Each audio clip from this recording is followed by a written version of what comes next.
নমস্কার বন্ধুরা, এই হচ্ছে আমাদের ছাদ বাগানের খুব মিষ্টি কতগুলো ফুল। সত্যি এগুলো দেখলে আমার মন জুড়িয়ে যায়। তোমাদের কেমন লাগছে কমেন্টে অবশ্যই জানিও। এটা হচ্ছে শ্বেতকাঞ্চন গাছের নতুন একটি চারা। এর মধ্যে কলি এসেছে, এখন ফুল ফুটবে। দেখো,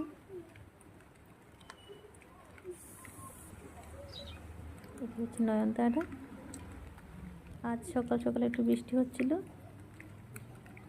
বৃষ্টিতে গাছগুলো তার প্রাণ ফিরে পেয়েছে। এটা হচ্ছে আমার পদ্ম গাছ, এখনও ফুলে কলি আসেনি, জানি না কখন আসবে।